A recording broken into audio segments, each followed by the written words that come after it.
আসসালামু আলাইকুম। চলে আসলাম ওয়ার্ল্ড কাপের শেষ কিছু ম্যাচের কিছু গল্প, কিছু এনালাইসিস এবং কিছু প্রেডিকশন নিয়ে।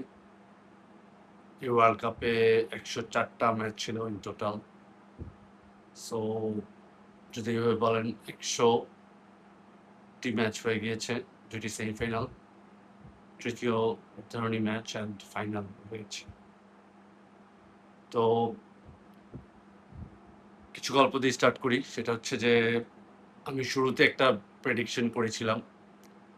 যে প্রেডিকশনের আসলে টপ সেমিফাইনাল ছিল,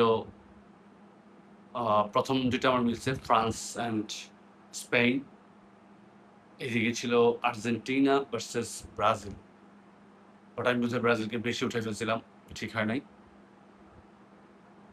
এখানে ব্রাজিলের জায়গায় ইংল্যান্ড এসেছে। সো এখন দুইটা সেমিফাইনাল আগামীকাল রাত্রে এবং এর পরের দিন। সো প্রথমে আমি কথা বলি ফ্রান্স ভার্সেস স্পেন নিয়ে। এইটা আসলে বিশ্বকাপের ফিকচারটা পাওয়ার পরেই অনুনামে ছিল যে এই সেমিফাইনালটা হতে যাচ্ছে ফ্রান্স ভার্সেস স্পেন। এবং বিশ্বকাপের আগে আমি আসলে প্রেডিক্ট করেছিলাম স্পেন ফাইনাল খেলবে। বাট বিশ্বকাপে ফ্রান্সের খেলা দেখে, মানে যদি আপনি 10 জন লোককে আস্ক করেন কে ফাইনাল খেলবে, 8 জনই বলবে ফ্রান্স। আমরা 10জনই বলবে France, to be honest. But my mind, my heart will go for Spain. আমি আসলে স্পেনকে যদি আপনি বলেন, স্পেন কিন্তু গত বিশ্বকাপে আমার সেকেন্ড দল ছিল। ফার্স্ট তো অলওয়েজ আর্জেন্টিনা। বাট এই বিশ্বকাপে আমার আরো আরেকটা দল আসছে, মানে যেটা আসলে স্পেনের, মানে আমার আর্জেন্টিনা দলের পরে জাপান আসছে। জাপানকে আমি খুব সাপোর্ট করছি। জাপান যেন উঠে। জাপান উঠতে পারে নাই, বাট এরপরে তো মরক্কোর খেলাও ভালো লাগছে, নরওয়ে ভালো লাগছে। মানে স্পেনকে আপনি ৩ নাম্বার ধরতে পারেন। স্পেনে অলওয়েজ স্পেনের এটা চলে আসে বিকজ অফ বার্সেলোনা সাপোর্ট করি, সেখান থেকে স্পেনের একটা সাপোর্ট চলে আসে। আচ্ছা, সো খেলা হবে ফ্রান্স ভার্সেস স্পেন। ফ্রান্সের অ্যাটাক ভার্সেস স্পেনের ডিফেন্স, এটা কিন্তু আমরা বেশি দেখব। যদিও স্পেনের একজন লামিন ইয়ামাল আছে, সে কিন্তু গত ইউরোতে একাই চমক দেখিয়েছে। তার ১৬ বছরের ছেলে কিন্তু, যে বছরে আমরা এসএসসি এক্সাম দিই, সে বছরে সে ইউরো চ্যাম্পিয়ন হয়েছে।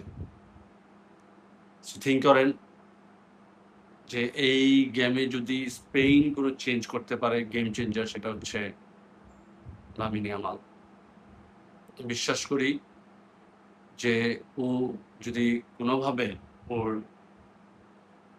ফর্মে চলে আসে, খেলতে পারে, তাহলে কিন্তু কিছু একটা হয়ে যেতে পারে এবং স্পেন উঠতে পারে। স্পেনের ডিফেন্স কিন্তু ভালোই, তবে আসলে এই ফ্রান্সের আসলে যেই অ্যাটাকার, আপনি ট্রায়ো যদি আমি বলি আর কি, trio, top trio right now, Mbappe, অলিসে, Dembélé, duo কিন্তু ভালো খেলে, বাট এই ৩ জনের কাছে কিন্তু ও ওইভাবে পাত্তা পাচ্ছে না। হ্যাঁ, সো খেলা হবে হচ্ছে ফ্রান্সের, এবং ওদের ২ জনের কিন্তু একটা মিল আছে। ওরা ফ্রান্স মেবি ২টা গোল খেয়েছে আর স্পেন একটা, এই বিশ্বকাপে, টোটাল বিশ্বকাপে। ভাইরাস ফ্রান্স গোল দিয়েছে ১৬টা, দ্বিতীয় সর্বোচ্চ গোল, এবং স্পেন দিয়েছে বোধহয় 10টা বা 11টা। সো আমি ধরে রাখতে পারি স্পেনের ডিফেন্স ভালো হবে। কিন্তু ভাই এই যে ফ্রান্সের অ্যাটাক ভাই, মানে সেই লেভেলের, টপ টপ অফ দ্য, মানে টপ নচ বলতে গেলে।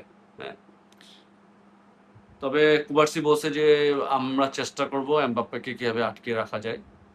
দেখি কুবার্সি কি করে। হুম। আর আসলে আমি যেটা বলতে চাচ্ছিলাম যে স্পেনের নিকো উইলিয়ামসে যদি পারা যায় কালকে আগে নামানো, ওর কিন্তু লেফট উইং দিয়ে কিন্তু ভালো অ্যাটাক করছিল ইউরোতে। আমার এখনো চোখে লেগে আছে এই উইলিয়ামসন আর লামিন ইয়ামালের যে অ্যাটাক। সো কে জিতবে?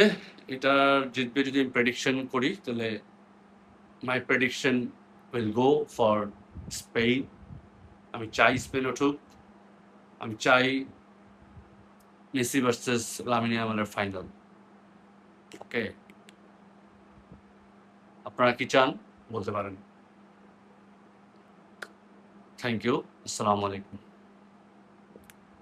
আচ্ছা, এরপরে হচ্ছে গিয়ে আমি যদি বলি আসসালামু আলাইকুম, আর্জেন্টিনা ভার্সেস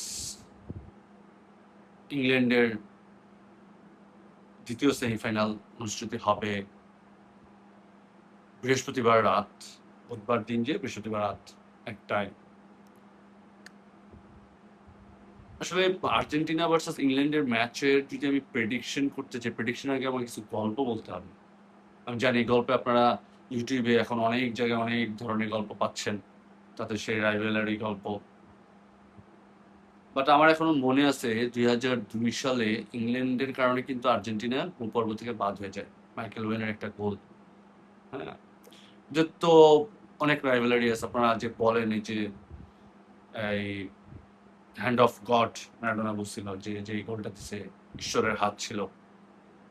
আসলে 1986 সালের সেমিফাইনাল ইংল্যান্ডের সাথে খেলে ম্যারাডোনা 2টা গোল দেয়, এবং একটা তো হ্যান্ড অফ গড ছিল, আর একটা ছিল আপনার সব সময়ের সেরা গোল হিসেবে নির্বাচিত ম্যারাডোনা 6 জনকে কাটিয়ে একটা গোল দেয়। এবং এই বিশ্বকাপে কিন্তু এরপরে ফাইনালে আর্জেন্টিনা চলে যায়। হ্যাঁ, তো এবং কাপও পায়, 86 কাপ কিন্তু আর্জেন্টিনা পায়। ম্যারাডোনা কিন্তু ওই সময় থেকে পপুলারিটার বেড়া যায় এবং ইংল্যান্ডরা ওরা একটু ঘৃণা করতে শুরু করে। বেসিক্যালি ইংল্যান্ড এবং আর্জেন্টিনার রাইভালারির মেইন রিজন হচ্ছে পলিটিক্যাল। হ্যাঁ, পলিটিক্যাল কি যে এই ইংল্যান্ড আর্জেন্টিনার একটা ছোট দ্বীপ ফকল্যান্ড আইল্যান্ড, এটা কিন্তু দখল করে রাখছে। এটা নিয়ে ওদের মধ্যে বিভিন্ন ধরনের যুদ্ধ হয়েছে, আর্জেন্টিনা অনেক মানুষ মারা গেছে। তো এইটা নিয়েই বেসিক্যালি ওদের মেইন রাইভালারি। হ্যাঁ, এবং 66-তে ওদের বোধহয় ম্যাচ হয়, এই ম্যাচে অনেক ঝামেলা হয়। তারপরে হচ্ছে 1998 সালে মেবি নকআউটে ওদের সাথে দেখা হয় এবং পেনাল্টিতে মেবি আর্জেন্টিনা জয়লাভ করে, এবং 2002 সালে আর্জেন্টিনা হারে। আমাদের লাস্ট ম্যাচ, এই যে মেসি যে দীর্ঘ সময় ধরে খেলতেছে 21 বছর বা 22 বছর, 6 থেকে 26, 20 বছর, কিন্তু এখন পর্যন্ত ইংল্যান্ডের সাথে কোনো ম্যাচ খেলেনি। সো মেসির এটা ফার্স্ট গেম। এবং যেটা তো শুনলাম যে মেসিরা বলে সেই এই ব্লু কালার জার্সি পরে খেলবে। কেন খেলবে? কারণ আর্জেন্টিনার প্রথম ব্লু কালার জার্সি পরে খেলা ইংল্যান্ডের সাথে, সেই হিসেবে নিবে। প্লাস এই গেমটা ওরা আসলে ডিয়াগো ম্যারাডোনাকে উৎসর্গ করতে চায়, এবং এই অভিশপ্ত জার্সিটা ওরা চাচ্ছে যে এটাকে অভিশপ্ত না রাখতে, ওরা এই জার্সি দিয়েই ইংল্যান্ডের সাথে জিতে আসতে চায়। ওভারঅল যদি আমি চিন্তা করি তাহলে ইংল্যান্ড বা আর্জেন্টিনা কিন্তু আসলে এই 17টা গোল, সর্বোচ্চ গোল দেওয়ার দিকে সবচেয়ে আগে আছে আর্জেন্টিনা, আবার গোল খাওয়ার দিকে আর্জেন্টিনা আগে আছে 6টা। ওয়ারেস ইংল্যান্ড বুঝে 13টা গোল দিচ্ছে, 6টা গোল খাইছে। সো ইকুয়াল ধরা যায়, দুইটা দল আসলে দুইটাই, আমি আজকে বলতেছিলাম দুইটাই আসলে একটু যদি খারাপ ভাষায় বলি লুথা টিম, দুইটাই স্লো পয়জন টাইপের আর কি। হ্যাঁ, আর্জেন্টিনা একটু বেশি স্লো পয়জন, পুরো গেমটাকে স্লো করে দিল, লাস্টের 10 মিনিটে জিতে যায়। তো যদি আপনি বলেন যে এই গেমটা কি হইতে পারে, এই গেমটা আসলে আমার কাছে মনে হচ্ছে কেউ মানে একটু টাফ হবে, লাইক নেদারল্যান্ডের মতো আর কি। হ্যাঁ, নেদারল্যান্ডের কিন্তু একটা ইন্টারনাল ওদের মধ্যে একটা বিদ্রোহ টাইপের ছিল আর্জেন্টিনা লাস্ট বিশ্বকাপে। সো এটাও সেম হইতে যেতেছে, এবং যে কোনো টিম থেকে হলুদ কার্ড লাল কার্ডের ছড়াছড়ি হইতে পারে। দেখি আসলে আর্জেন্টিনার মেসি বা স্কলানি কোনো ট্যাকটিক্স চেঞ্জ করে কিনা। স্কলানি নিয়ে আমার অনেক কোশ্চেন আছে এই বিশ্বকাপে। মুখস্থ গেম পরিকল্পনা করতেছে, কোনো ট্যাকটিক্সের চেঞ্জ নাই। বাট স্কলানি সে তো আর্জেন্টিনার কোচ, তার নিয়ে আর কি সমালোচনা করব। সে হয়তো বেস্ট ইলেভেনটাই সে বের করে আনবে এবং সে চাইবে না এখন কোনো টিমের চেঞ্জ আনতে। সো যদি আমি প্রেডিকশন করি কে জিতবে, সেই হিসেবে যদি আমি বলি তাহলে আমার মনে হয় এখানে একটা ব্যাপার আছে, আর্জেন্টিনা কিন্তু এই নিয়ে বোধহয় 6 নাম্বার সেমিফাইনাল খেলতেছে। হ্যাঁ, এখন পর্যন্ত কোনো সেমিফাইনাল কিন্তু আর্জেন্টিনা হারে নাই। হ্যাঁ, এবং আমার prediction will go for Argentina. Argentina জিতে যাবে, ওই যে স্লো খেলতে খেলতে জিতে যাবে। লাস্ট 3টা যে নকআউট গেম দেখলাম খুবই বাজে লাগছে আমার কাছে। বাট আর্জেন্টিনা রেজাল্ট চায়, এখন যেটা বুঝতেছি। হ্যাঁ, ওরা আসলে ওই যে অ্যাটাকিং খেলে রেজাল্ট খারাপ করবে ওটা চায় না। ওরা স্লো খেলে কন্ট্রোল খেলা ধরে রেখে ওরা আসলে রেজাল্ট আনতে চায়, এবং ওরা কিন্তু ঠিক রেজাল্ট আনতেছে, আমরা দেখতেছি। সো আমার প্রেডিকশন হচ্ছে আর্জেন্টিনা জিতবে। কতগুলো জিতবে এটা আমি বলতে চাচ্ছি না বা বলারও দরকার নেই, কিন্তু আর্জেন্টিনা ইনহাও জিতে আসবে এই ম্যাচে। ফাইনালে আমার চাওয়া হচ্ছে স্পেন ভার্সেস আর্জেন্টিনা। আমার ফার্স্ট প্রেডিকশনও ছিল স্পেন ভার্সেস আর্জেন্টিনা। এটা না হতে পারে ফ্রান্স ভার্সেস ইংল্যান্ডও হতে পারে, তো আমি কম খুশি হব, বাট খারাপ হবে না। আর্জেন্টিনা গেলে বেশি খুশি হব। আর্জেন্টিনাকে চাই আমরা অ্যাজ এ আর্জেন্টিনা সাপোর্টার হিসেবে। আর্জেন্টিনা উঠুক।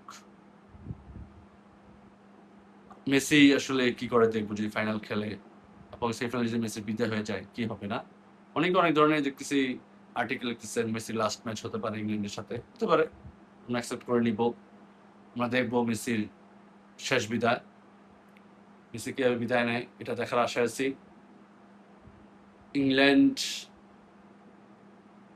যেন কোনোভাবে জিতে না আসে, আর্জেন্টিনা চেষ্টা করবে। এই তো, এই গল্প, প্রেডিকশন। আর মাত্র 4টা ম্যাচ, আর হচ্ছে আপনার 2টা সেমিফাইনাল, একটা ফাইনাল। আর ভিডিও আসলে করবো কিনা জানি না, বাট আমার এই বিশ্বকাপ কেন্দ্রিক ভিডিও হয়তো আর 2-3টা পাবেন,